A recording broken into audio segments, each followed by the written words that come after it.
Conversations is a monthly information and communication program focusing on the sustainable community, economically strong, environmentally safe, with liberty and justice for all. The topic for today's conversation, what's in your neighborhood?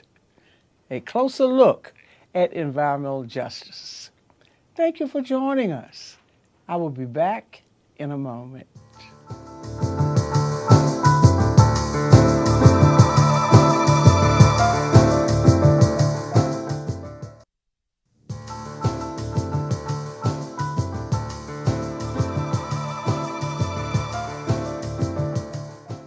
Joining me in the conversation today is MaKara Rumley.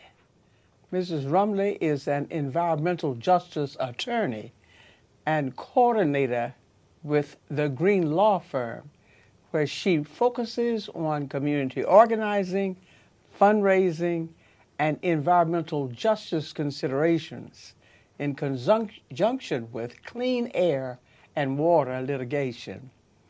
She is a graduate of George Washington University Law School and received her undergraduate degree from Spelman College.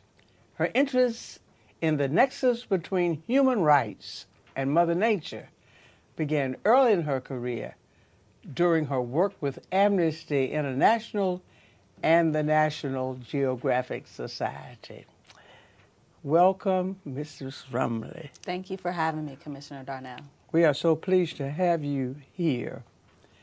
We were especially interested in the study that was released in March by Green Law entitled Patterns of Pollution. Of course, we're always interested in these issues because they are of number one interest in our district. But we were very disturbed, Mrs. Rumley, when we saw that within an 8-county area, Fulton County had the number one hot spot and the number 4 hot spot with respect to environmental justice. And when I distributed this information in the district, there was great concern and interest. And this is one of the areas that we were asked to explore. And I wanted to talk to you today about the study and about the implications of the study for this district and indeed for Fulton County and the metro area. Right. I believe the study covered a 14-county area. Is that correct? Yes, it did. And of course, that hot spot number 1, I think it really, there were only 8 counties, I think, finally, that had problems in the area of environmental justice. Yes. Let's talk about this hot spot number 1. What does hot spot mean, Mrs. Rumley, in this study?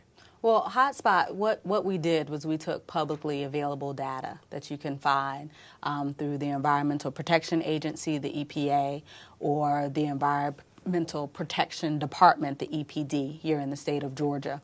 And we took that data and we overlapped what areas had the highest amount of pollution. And we looked at the demographics of that area. And to make a long study short, what we found were in the areas that had the largest number of pollution points, that means sources with air, water, Superfund sites, landfills, toxic inventory sites. When you looked at those areas, the population were 50% or more minority populations. And that's what created our hotspots. And there are 13 hotspots within Fulton County. Now, the information is disturbing, but it's exciting as well because it empowers us to know what areas of the county we need to really pay attention to, what neighborhoods need more environmental protection so that we don't compound them with the pollution that they're already attempting to reduce and manage, and the county has an opportunity to say to someone who's coming in to start a business who needs a permit to pollute, this neighborhood that you're looking at, this wouldn't be the neighborhood that we would choose. They're already overburdened, but maybe you should look in this area of the county. There's some availability over there. Let's talk about that word pollution. I get a lot of questions about that. Sure. Folks, of course, want to know how many pollution points do I have in my neighborhood?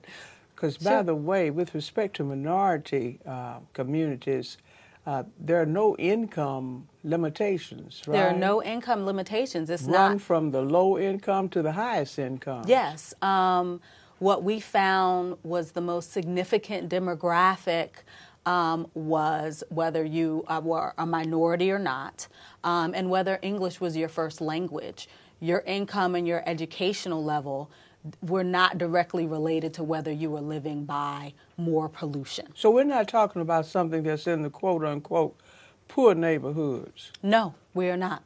We are not. And what's also a great opportunity for the citizens of Fulton County is you can go on our website. This is publicly available data. It's not a secret. This is so important. I want everybody to listen to this very carefully. Not a secret. www.greenlaw.org. And you can use our mapping tool, put your address in, and you can see what pollution is around you. And you can see what your score is. And that empowers you to know what you need to do then to be involved in reducing that pollution, making sure that those companies are good neighbors, and it helps you to communicate better with your politicians and people who are representing your interests and needs. Well, I think that's very important, the information that you've given with respect to the definition of a pollution point. Yes. That's public information. Well, what's not public about it, what we had to make sure that we were able to discover is that relationship between your minority status, your income, your education, and the high levels of pollution.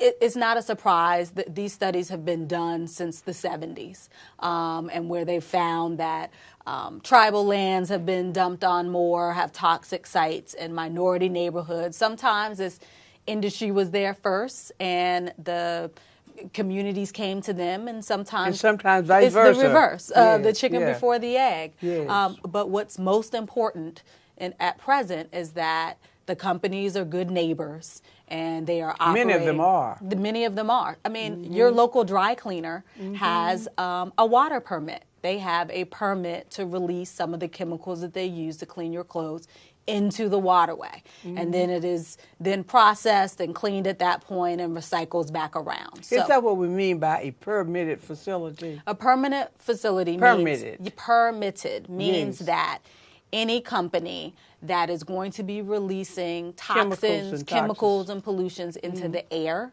or into the water has to get a permit or a license from the Environmental Protection Department here in Georgia. And there are certain parameters that they have to follow. There are certain reporting requirements that they have to follow. And while there are good neighbors, there are some neighbors that not so good, pollute without permission. And that's serious, problem when that happens, because then the state can't regulate and they don't know what's going on. And that's why it's really important to have communication. And if you see something that doesn't look right, you're by your local creek, or you're by the Chattahoochee River, or Utoy Creek, Proctor Creek, any of the creeks located within your district. If you see something that does not, your neighborhood, or your neighborhood, call the EPD. Call them and let them know that something does not look right, and they will come and investigate. We're going to have those numbers on the screen. Sure. In addition to the number that you gave earlier. Okay. Because if EPA and EPD have identified an operation as a hazardous waste site or as a toxic waste inventory, then that information is public because they published it. It's in the website. Because I noticed it in your report. You listed the kinds of facilities and the kinds of sites that are on the EPA and EPD list. Yes. But you made a very important point that I'd like to emphasize, and that is, even if an activity isn't on their list, you can call EPD and and get that information. Yes, and you can file a complaint or a concern, and they will investigate. And tell me more about that complaint filing process. You can probably call the general number and let them know what your concerns are, and they will transfer you to the correct department. Us at Green Law, we're a nonprofit environmental organization and public interest firm, and we represent environmental organizations and community groups protect themselves from environmental pollutions. We empower them and use the law to make sure that there are environmental protections for them. I want to go into that a little more after the break, Sure. because it's so important for citizens to know what can I do about it. What can I do? Thank you so much. We'll be back in a moment.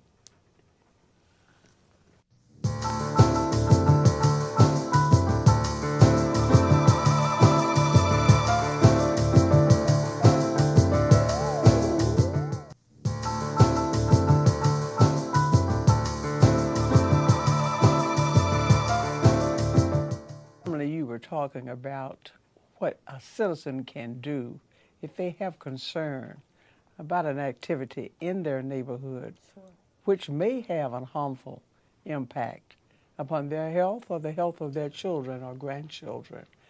Tell us a little bit more about how they can gain access to information.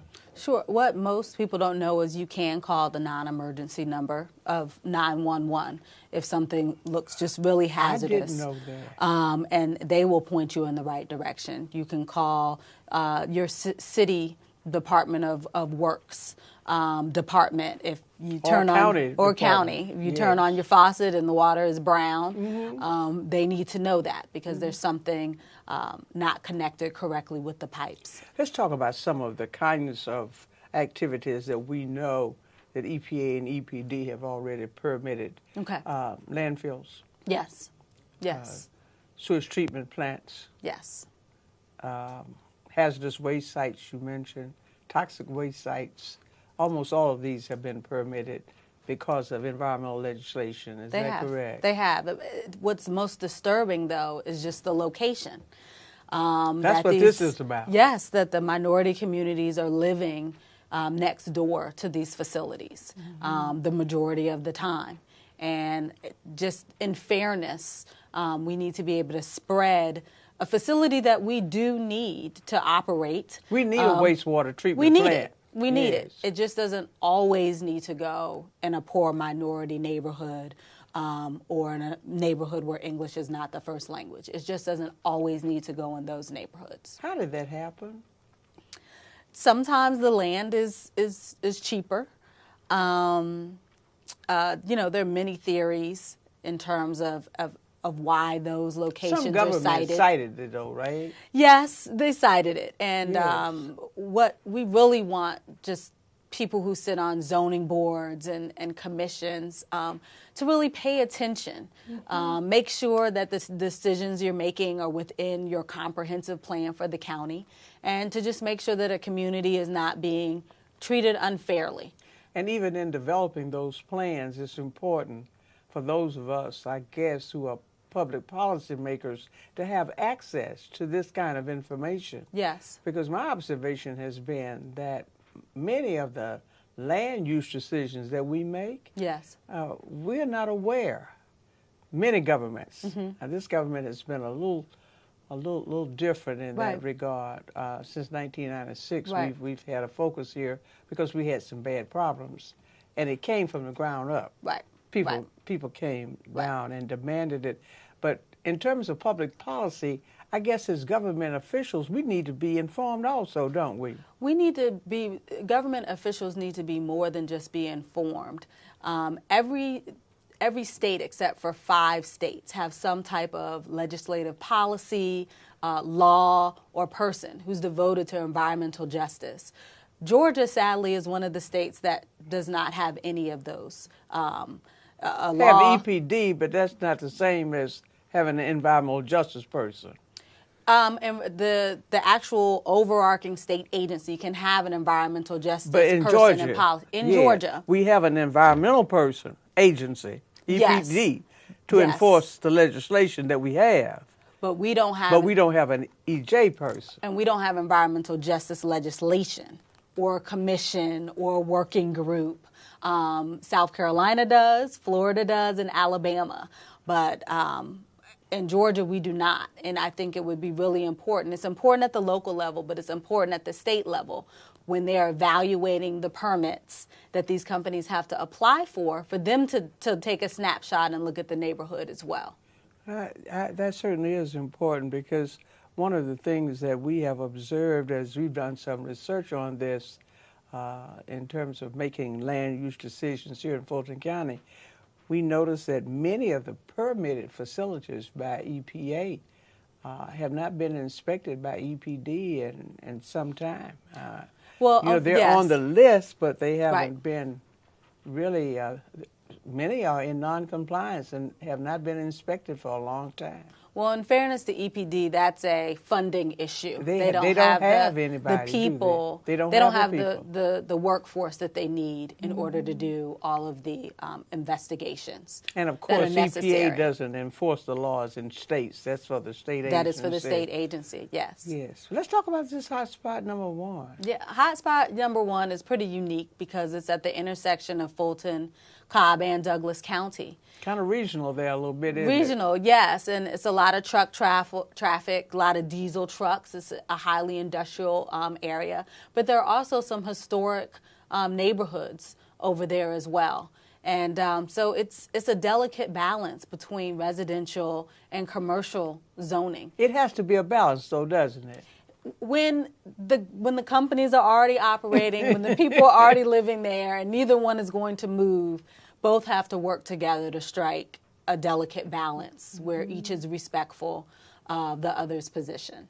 And how is it that this is hotspot number 1, and maybe a location in Cherokee might be number 8 or 9?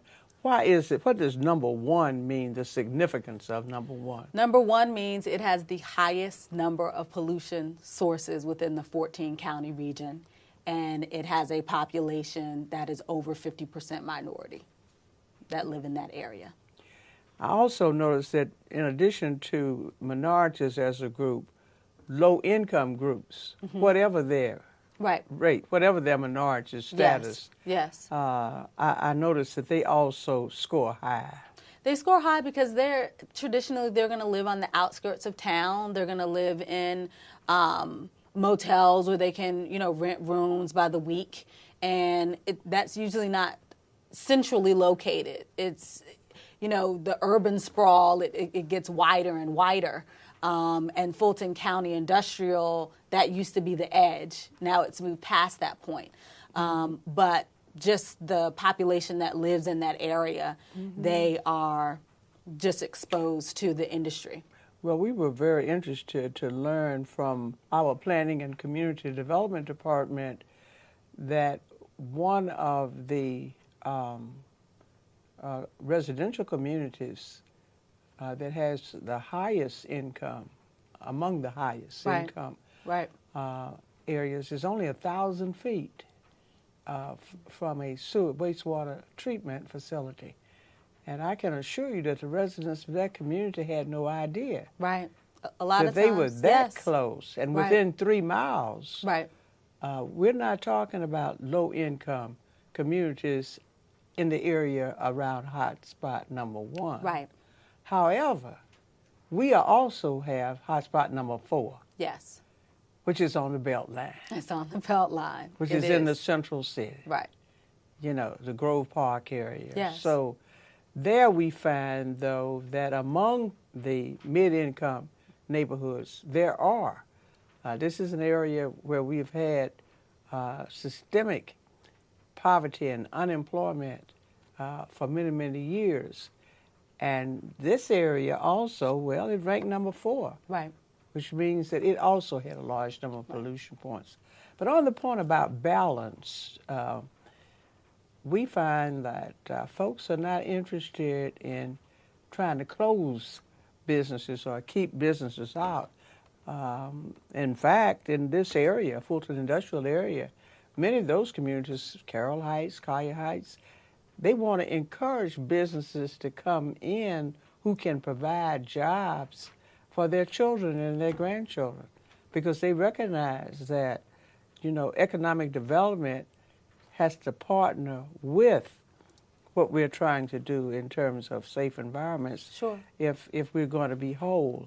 And that's why I think it was so important to note that there are businesses Right. that recognize this. And when they come in, this has been our experience, they're interested in gaining support from the community. And one of the Right. first things the community asks about is what the impact is going to be on Sure. health, Sure. but jobs. And so it's a Right. balance, not only for the businesses who are there, but it seems as if the report is suggesting even for those that come in. If you have an overburdened community, then maybe we as public policy makers need to be mindful of that balance you're talking about. Well, the question is always at what cost? Some of these businesses What say that they're cost? going to provide Yes. jobs, but they're not any jobs that the local residents qualify for. So they're not really going to hire anyone who lives close. They're going to bring in employees. And then number two, Yes. for safety reasons. I mean, the unfortunate events in Texas, a lot of discussion hasn't been had around the community that was around that explosion. It was a poor community. So safety concerns. Yes. I'm getting the signal here. I want to go on and on. You know how long we go on with No, this. they're going to cut us off. But it's so important, Sure. the last point that you made. We're not talking about something theoretical here and academic. That's right. We're talking about something that impacts the life and death of people.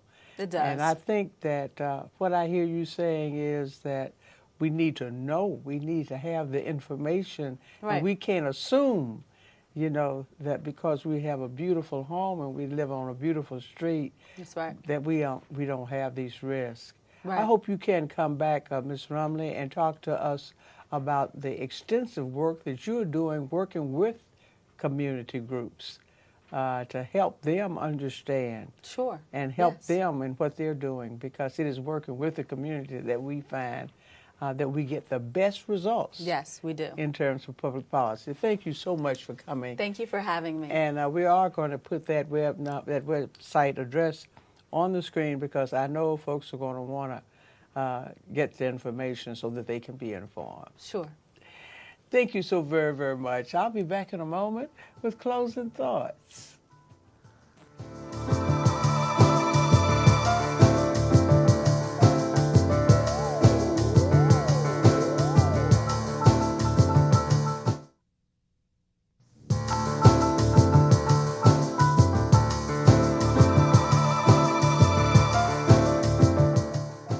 Marvin Gaye had a song that said, "There'll come a time when bells won't be ringing, flowers won't grow, birds won't be singing. Who cares?" Well, since 1996, the Board of Commissioners has cared. We have adopted a policy that prohibits the siting of landfills, hazardous waste sites, wastewater treatment, and permitted facilities in areas whose residents are predominantly minority or predominantly low income. However, it is clear from the science that much remains to be done, not only in Fulton County, but throughout the 8-county metro Atlanta area. Who cares? You care. Get informed and then act. That's all the time we have for today's conversation. Until next time, stay strong.